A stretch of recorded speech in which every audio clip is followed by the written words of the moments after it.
Bonjour, je suis Anne-Christine Barbeco, doula, sophrologue, auteure et spécialiste de l'hypersensibilité pendant la maternité. J'ai à cœur de partager avec vous des rencontres avec des experts dans des domaines plus ou moins éloignés de la maternité. Vous découvrirez des liens surprenants et ils vous apporteront des connaissances et des outils pour mieux vivre votre hypersensibilité pendant cette période si particulière de votre maternité. Je vous souhaite de belles découvertes.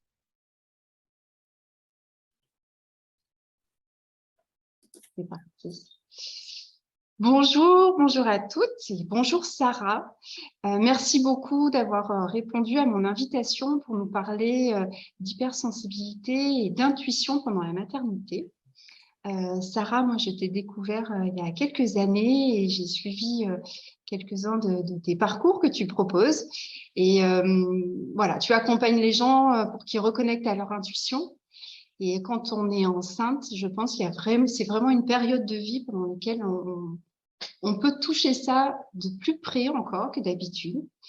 Donc, tu vas nous parler de ça aujourd'hui. Je vais d'abord te laisser te présenter. Merci de m'accueillir et partager ce sujet, moi, que j'apprécie beaucoup.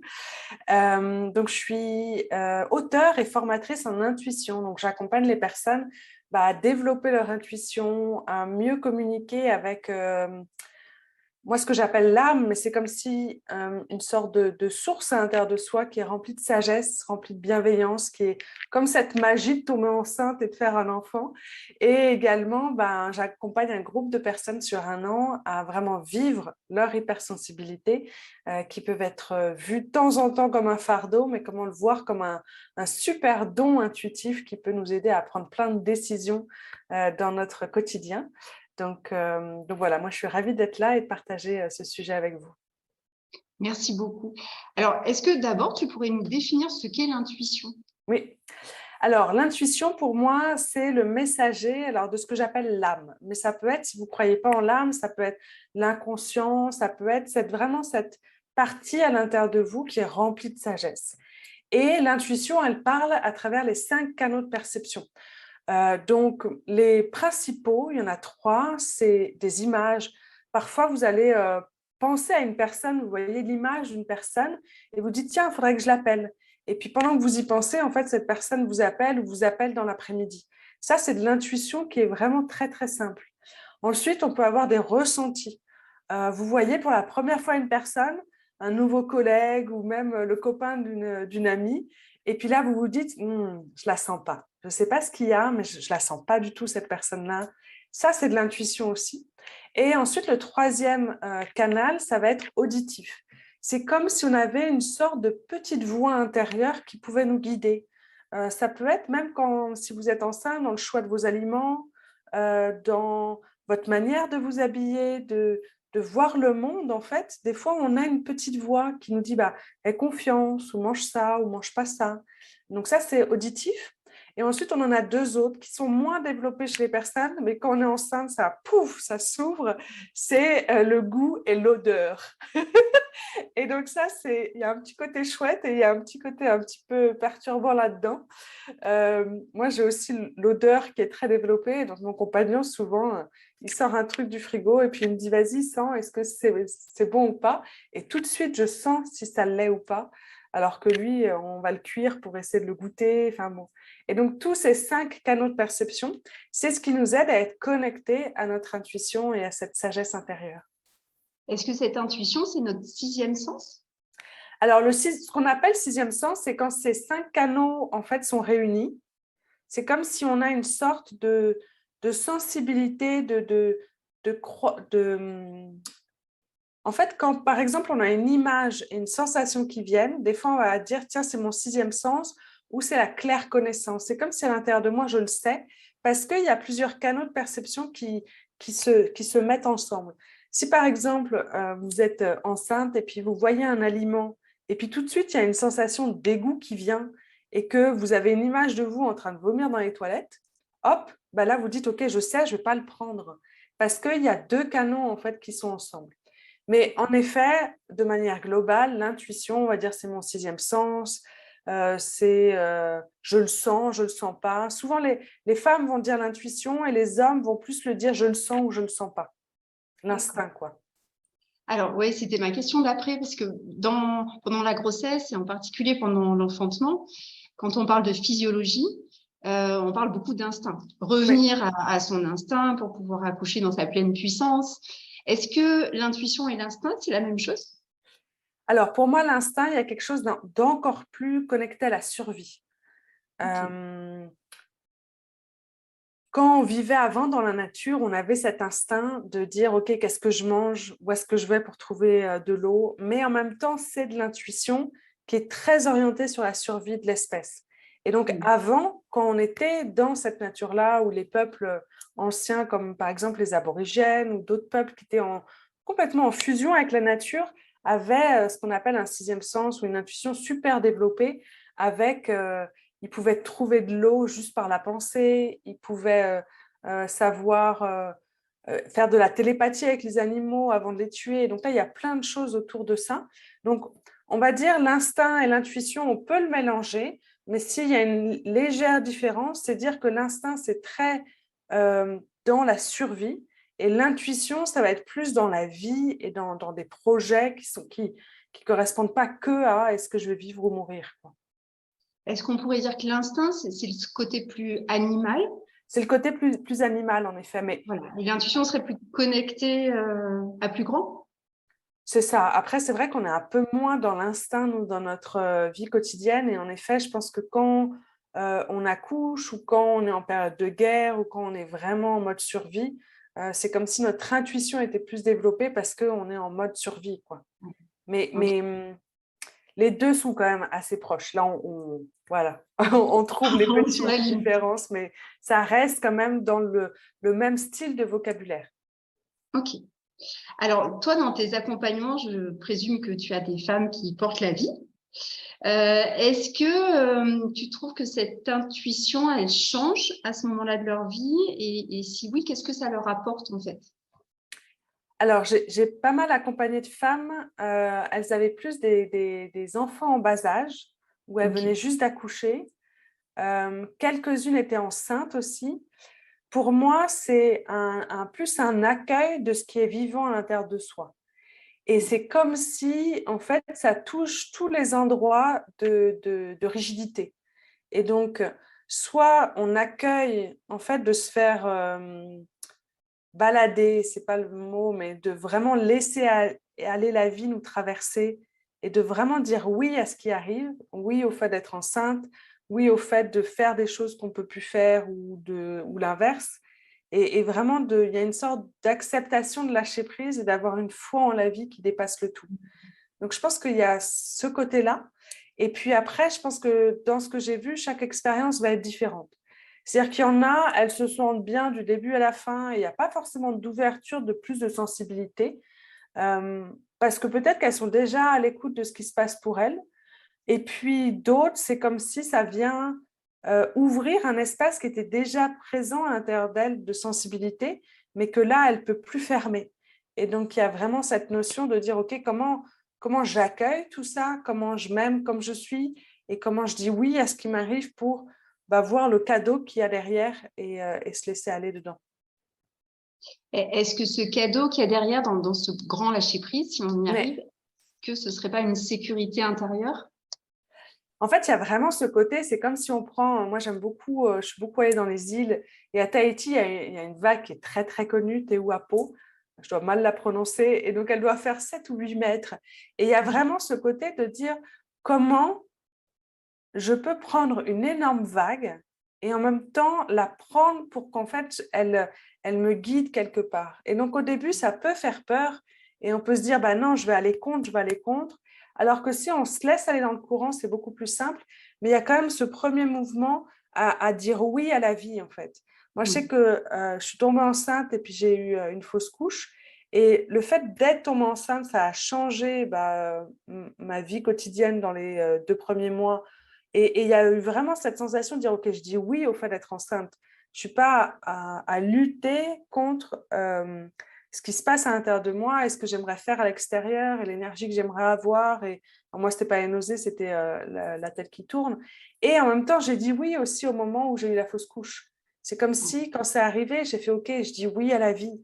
Et en fait, c'est comme si on rentre dans un tunnel, mais au début qui peut faire peur, mais il y a quelque chose de magnifique derrière parce qu'on se dit, tiens, si je dis oui à ça, mais tout ce que je peux dire oui dans ma vie, tous les... Il y a un auteur que j'adore qui s'appelle Neil Donald Walsh qui écrit beaucoup sur Conversation avec Dieu et il dit ce à quoi on résiste persiste. Et donc, c'est comme si des fois, on va utiliser notre énergie pour essayer de contrer un événement qui est de toute façon là. Donc, en fait, on utilise notre énergie comme ça. Alors que si on accepte de dire, OK, je me laisse aller et j'ai confiance en la vie, et en fait, il y a beaucoup plus de légèreté, de calme, de beauté derrière et de revenir à ce qui est essentiel. Pour moi, lâcher prise, c'est dire oui à la vie en nous et avoir foi en cette vie qui nous guide. Alors, c'est très beau et puis ça me fait, ça fait écho à tout ce que je peux dire, tu vois, dans Ah mes oui. accompagnements parce que, alors, il y a une citation aussi d'Isabelle Brabant, qui est une sage-femme québécoise, qui dit: «La contraction sera à la hauteur de votre résistance». Ah, c'est beau. Et on compare souvent les contractions aux vagues. Et ce que tu disais, c'était vraiment similaire à l'enfantement, parce que en fait, quand la contraction arrive, c'est comme s'il y avait cette grande vague là, Ouais. qui arrive. Et puis, on a deux solutions. Soit on dit: «Ah non, je la veux pas, je la veux pas, je la veux pas». Et puis, de toute façon, on la prend en pleine face. Voilà. Et là, elle vient nous bouleverser et on se noie, on peut se noyer. Soit on dit: «OK, j'ai peur, mais j'y vais». Et Mm. je plonge dedans et je dis oui à la vie, ce oui Ouais. dont on parle là. Et dedans, c'est pas confortable. Mais par contre, de l'autre côté, on ressort, on respire, on en ressort grandi. Mm. Et c'est ça, se lâcher prise, en fait. C'est ça, mais je trouve c'est intéressant de le vivre de l'intérieur dans le corps pour après le mieux le comprendre dans la vie. Je trouve que c'est ça Oui, aussi qui est beau dans cette expérience de tomber enceinte. Et encore, tu vois, moi, j'ai pas accouché, donc j'ai pas encore cette énorme vague qui est arrivée. Mais il y a vraiment ce côté d'accueillir ce qui se passe et puis de s'offrir beaucoup de bienveillance. Ça, c'est quelque chose qui est de manière globale pour chaque personne, de dire que quand on vit quelque chose qui ne correspond pas à nos attentes, c'est de prendre soin de nous et de nos besoins et dire, OK, là, j'ai besoin de quoi? Ah ben, j'ai besoin de connexion à la nature. Et hop, d'aller dans la nature. J'ai besoin de prendre soin de moi, j'ai besoin d'intimité, j'ai besoin de soutien. Et en fait, c'est comme ça, dans cette phase où on est un peu en dents de scie, qu'on soit enceinte, pas enceinte, un homme, une femme, et ben c'est dans cette bienveillance-là et cette empathie-là que même dans les phases qui sont down, ben en fait, c'est beaucoup plus léger et chaleureux. oui. Ok. Et est-ce que souvent les femmes enceintes, elles cherchent comment ça va se passer, comment je peux me préparer, quels sont les outils. Et donc, elles vont voir leur sage-femme, leur doula, etc. On leur Ouais, propose plein d'outils. Et il y a toujours un moment où on leur dit toutes: «OK, maintenant, il faut lâcher, en fait. Maintenant, tu as plein d'outils, laisse faire ton intuition». mm. Comment est-ce que elles peuvent différencier, en particulier au moment de l'accouchement, mais pour tous les choix, l'intuition et le mental? Ouais. Comment, tu vois, comment différencier les Alors, deux? déjà, je pense qu'il est important, c'est d'arriver à accepter que peu importe les choix qui vont se passer, ça sera OK. Mm. C'est-à-dire que j'ai beaucoup compris puis observé que c'est comme s'il y a une règle et on dit oui, OK, il faut pas que ça soit B. Moi, je veux absolument que ça soit A. Et donc, on va mettre une pression sur le A, alors que si on s'autorise tous les chemins, eh ben, en fait, c'est beaucoup plus fluide. Donc là, Mm. c'est juste relâcher la pression et de retourner dans cette foi en la vie pour se dire, OK, peu importe ce qui arrive, c'est OK, en fait, je ferai du mieux que je peux. Et juste, c'est encore cette bienveillance parce que si par exemple on se force et on dit non mais je sais pas moi, ça peut être les aliments ou ça peut être au moment de l'accouchement, de dire moi je veux absolument que ça soit comme ça et qu'en fait c'est le chemin B qui arrive, c'est aussi dire oui au chemin B et pas essayer de se forcer à ce que ça soit le chemin A. Donc il y a déjà s'ouvrir au fait que tout est possible et que vous pouvez avoir confiance en la vie et que vous pouvez vous offrir de la bienveillance. Et ensuite, pour apprendre à s'écouter, c'est vraiment, mais je pense que c'est ce que tu enseignes aussi, c'est écouter son corps. Donc, de Mm. temps en temps dans la journée, c'est de dire, OK, je fais une pause Et puis, je me dis, tiens, mon corps, de quoi as-tu besoin maintenant? Et puis, j'attends. Je crée comme une sorte de petit silence qui fait que ça me connecte à cette sagesse intérieure, à mon intuition. Et puis là, je peux avoir une image, je peux avoir une sensation, je peux avoir un mot qui arrive. Et hop, après, je me dis, tiens, comment je suis ça? Donc, ça peut être m'allonger, ça peut être boire de l'eau chaude, ça peut être marcher dans la nature, ça peut être serré dans les bras par mon compagnon, ça peut être appeler une personne. Mais c'est vraiment comme si j'avais cette intelligence du corps qui pouvait me guider sur de quoi j'ai besoin maintenant. Et ça, le fait de faire des pauses, de revenir dans l'instant présent, d'être à l'écoute de son corps, ça développe énormément l'intuition. Et comme tu disais, les femmes enceintes, elles ont certaines, elles ont une amplification des 5 perceptions. Donc, on dit beaucoup, tiens, je le sens beaucoup plus. Donc, moi, depuis, je pense, un an et demi, j'ai un odorat qui s'est énormément développé. Et puis, tout le monde me disait, ah, mais t'es enceinte, t'es enceinte. Et je dis, ah, bah, écoute, là, ça fait 6 mois déjà. Je ne pense pas. Mais j'ai développé comme une sorte d'allergie, tu vois, à tout, quoi, à la poussière, aux poils de chien, voilà. Et en fait, ça s'est coupé le moment où je suis enceinte. C'est comme si j'avais déjà mon système immunitaire a baissé. Et c'est comme si le fait d'avoir, tu vois, alors je ne sais pas si ça se dit, un petit animal à l'intérieur de moi, c'est dire, OK, c'est OK s'il y a des animaux autour, c'est OK s'il y a de la poussière, tu vois, d'avoir vraiment cette fluidité entre soi et l'extérieur. Mais en tout cas, si vous avez des sens qui se développent ou qui étaient déjà là, mais que vous vous rendez compte qu'ils sont un peu plus puissants pendant la grossesse, c'est surtout le voir comme un cadeau dans lequel vous pouvez avoir énormément de plaisir à avoir de l'intuition. Ce n'est pas que des choses négatives. Quand on est hypersensible, on voit tout. Ah, il y a trop de bruit, il y a trop de lumière, il y a du monde, je ne me sens pas bien dans le centre commercial, comment j'allais faire les courses. Et puis, il y a plein de choses. Et non, c'est de dire, OK, il y a ça, et ça fait partie du chemin, mais il y a plein d'autres choses. J'ai échangé avec une personne hier, et elle me disait, moi, tout s'ouvre quand je suis en nature. En nature, j'ai l'impression de me relier aux éléments, de m'amuser à me connecter à un arbre et à voir, tiens, est-ce qu'il a un message pour moi, à sentir des picotements dans les jambes quand je marche. Et tout ça, c'est aussi l'intuition et c'est aussi quelque chose de magique de se connecter à quelque chose qui est plus grand que soi. Et donc, vraiment, ayez confiance que même si à un moment, il y a un canal qui s'ouvre, il peut y avoir plein de beauté et de super expérience de vie en étant avec... On a plus de sensations de vie, en fait. Tout s'ouvre et donc on se sent plus vivant aussi. Alors, tu disais que toi, il y avait eu aussi le phénomène inverse, Oui. c'est-à-dire que, alors moi, je l'ai vu 2 fois, ça, où des femmes qui étaient vraiment hypersensibles, en fait, pendant la grossesse, se sont refermées, je ne sais pas si on peut dire comme ça, comme si, en fait, il n'y avait plus que le bébé et elle qui comptaient, en fait. Et du coup, elles se coupent du monde un petit peu pour se protéger. Est-ce que c'est ça que tu as vécu? Non, alors je pense que là, c'était plus aussi... c'était plus, alors c'est un peu bizarre, c'est comme si, quand j'ai rencontré mon compagnon, c'est comme si ça m'avait donné plus d'énergie. Et donc, je ne sais pas pourquoi, mais ça m'a augmenté ma sensibilité au niveau de l'odorat, tu vois. Alors que je suis déjà clairvoyante, clairaudiente, mais il y a eu vraiment cette sensation-là. Et pour moi, c'était comme une allergie, mais ça ne l'était pas. Et donc, ça a duré quand même un an et demi. J'ai fait plein de tests et en fait, il n'y a rien. Je me dis, OK, bon, ça c'est mon style, il n'y a rien, mais il y a quand même quelque chose. Et puis après, c'est comme si je devais faire la paix avec tout ce qui était vivant à l'extérieur de moi au niveau animal, tu vois. Les chiens, les chats, alors que je ne l'étais pas avant, et tous comment on appelle ça, les petits trucs des lits, là, bon, je retrouve un nom, les acariens. Ah, ok. Et donc, en fait, le fait d'être enceinte, c'est comme si, au contraire, ça m'avait amené de la paix à l'intérieur de moi, à dire, OK, je peux être en paix à l'intérieur de moi parce qu'il y a aussi un organisme vivant à l'intérieur de moi.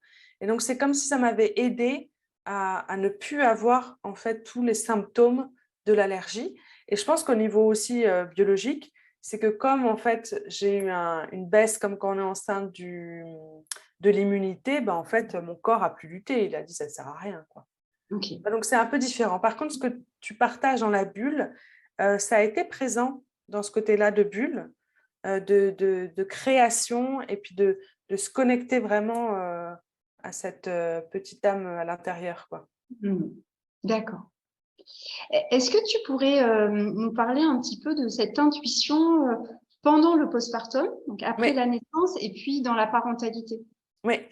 Alors, le postpartum, je ne sais pas s'il y a vraiment de l'intuition. Je pense que c'était surtout de dire oui à ce qui arrive.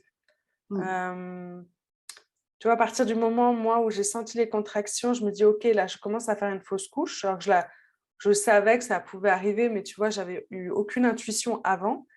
Euh, et après, il y a vraiment eu ce côté de se faire aider, en fait. De le porter avec mon compagnon pour être en paix, qu'il me soutienne là-dedans, de me faire aider par voilà, des techniques qui s'appellent l'EMDR pour des sons bilatéraux par rapport au traumatisme. Moi, j'ai fait aussi des constellations familiales parce que je suis pas mal aussi dedans. Et puis d'accepter d'avoir un moment de tristesse, d'avoir un moment où voilà, on fait le deuil. Et c'est pas de se dire non, ça devrait être bien. Non, non, c'est OK en fait. J'accueille que d'avoir fait la fausse couche et que ça correspondait pas à moi ce que je voulais et que ça compte. Pour moi, ça a été super important. On avait déjà donné un petit prénom, donc il y avait vraiment ce côté. Je sais que si j'ai un deuxième enfant, ben voilà, c'est le deuxième, quoi. Donc ça compte dans la généalogie. Et puis j'avais conscience de ça parce que j'ai beaucoup travaillé en constellation familiale. Donc là, il n'y a pas vraiment d'intuition, c'est plus ce côté de s'offrir du temps pour soi et de demander de l'aide. Okay. Ensuite, sur la parentalité, alors, moi, il y a vraiment ce côté autour de la parentalité de l'intuition. Il y a plus comment on fait par rapport aux règles. En fait, je pense que c'est ça le plus important. C'est que j'avais participé à un sommet aussi de la parentalité avec Nancy Doyon qui est au Canada. Et il y a eu vraiment ce truc de dire qu'est-ce qui fait sens pour moi et qu'est-ce qui fait sens pour mon enfant. Donc, si par exemple, je mets une règle et qu'elle n'a pas de sens pour moi ou qu'elle a un sens pour moi et pas pour mon enfant, en fait, elle n'est pas orientée vie. L'intuition est toujours orientée vie. Donc, si on met une règle qui n'a pas de sens, bah, c'est comme si on ne suit pas notre intuition du moment, mais on va mettre une règle pour se sentir plus en sécurité.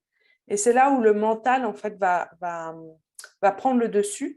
Et c'est là où l'enfant, après, bah, c'est plus difficile pour lui de comprendre en fait pourquoi il y a cette règle-là. Si par exemple il y a une règle, bon je la prends souvent, elle est un peu légère, mais c'est finis ton assiette. Ok, quelle est cette règle-là? Parce que souvent on dit finis ton assiette, il y a des enfants qui meurent dans le monde. C'est horrible. Mais en plus, c'est surtout que je ne vais même pas donner la partie qui reste en fait à l'enfant. Donc autant que je donne quelque chose ou que j'envoie ou que je participe à une association qui aide et que quand j'ai plus faim, j'arrête l'assiette. Donc de temps en temps, le fait d'avoir une règle qui n'a pas de sens, bah, ça va contre en fait l'intuition ou la vie qu'il peut y avoir entre les parents et les enfants. Donc je pense que c'est déjà voir au niveau de la règle est-ce qu'elle a du sens ou pas. Ça veut dire que l'intuition et le bon sens, c'est la même chose? Bah, de temps en temps, il y a une sorte, dans l'intuition, il y a une sorte d'adaptation, de dire, OK, qu'est-ce qui a du sens pour moi maintenant? Ok. OK.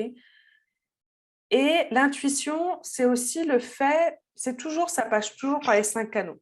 Par exemple, il y avait une amie, elle me disait, oui, ça a toujours changé de dire, est-ce qu'on met notre bébé sur le ventre, sur le dos, sur le côté, comment ça se passe? Et elle me disait qu'elle avait vu qu'il y avait toutes les règles possibles. Euh, Et donc là, c'est vraiment de vous demander à l'intérieur de vous de dire, OK, qu'est-ce qui a du bon sens pour moi par rapport à ce que je vois par rapport à l'enfant et par rapport à ce qui me vient de l'intérieur. Et donc là, c'est pareil, vous laissez venir à vous une image ou juste une sensation, tiens, si vous voyez allongé sur le ventre, OK, bah, imaginez de dire, bah, on va tester de mettre l'enfant sur le ventre ou pas. Mais c'est plus de ressentir et de vraiment faire confiance à vos perceptions. Pour moi, les perceptions, elles grandissent quand on est enceinte et il y a un lien qui est tellement fort avec le bébé et l'enfant que ça dépasse en fait. Donc, peu importe ce que les gens vous disent, si vous sentez que c'est juste pour vous ou que c'est juste pour l'enfant, vraiment, osez vous faire confiance. D'accord. Osez vous faire confiance. Du coup, la confiance, enfin, c'est cette part en nous qu'on arrive à connecter grâce à cette intuition, en fait. C'est ça, c'est le fait de, tiens, j'ai une perception. Est-ce que je suis cette perception ou je vais m'appuyer sur une règle extérieure ou ce qui est écrit dans un livre ou ce qu'il y a, comme tu disais, avec les outils.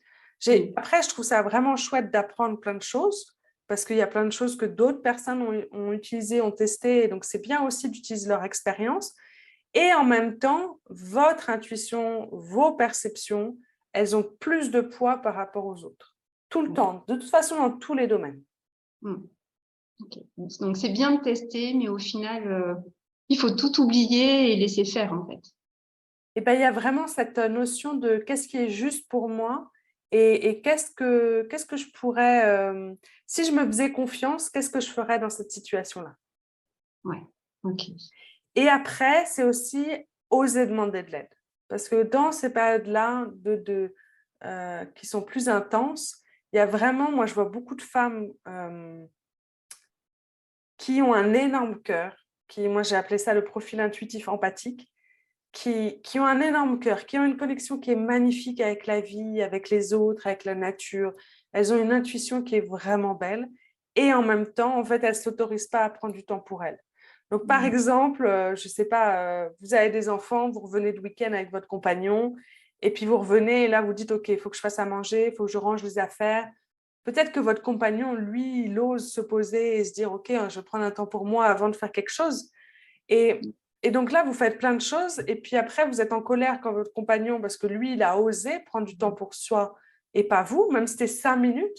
Et puis de temps en temps, c'est surtout par rapport au fait d'aller aux toilettes. Des fois, on se rend compte qu'on retient et on se dit, attends, je suis en train de faire la vaisselle. C'est-à-dire que la vaisselle est plus importante que moi qui prends soin de moi à juste aller aux toilettes.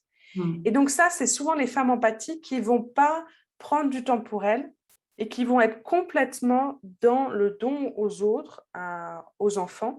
Et malheureusement là-dedans, c'est qu'au bout d'un moment, c'est comme si c'est une fleur qui n'a pas assez de place pour s'ouvrir et donc ça fane. Et donc ces personnes-là, au bout d'un moment, elles deviennent aigries, c'est difficile pour elles. On dit, tiens, il y a beaucoup de charge mentale, il y a beaucoup de... Voilà. Et au bout d'un moment, il y a une vraie ouverture d'esprit de dire, OK, maintenant, stop, ça suffit. Maintenant, je vais m'autoriser, mais même si c'est 10 minutes par jour le matin, c'est pas... Ou même si c'est, allez, 3 pauses dans la journée de 1 minute. Et d'oser dire, OK, là, j'ai pas envie, donc je vais faire une pause pendant 10 minutes. Et puis les enfants, on va voir après comment on fait pour faire à manger, ou est-ce que je commande à manger une fois, ou ce que... Et donc, ça revient un peu aussi dans ces règles de dire, tiens, j'ai envie d'être parfaite, j'ai envie que les personnes m'aiment, et donc je vais trop faire pour les autres et m'oublier. Okay. Et là, donc il y a beaucoup de femmes qui ont plein d'intuition, mais comme elles s'oublient, elles ne peuvent pas la suivre.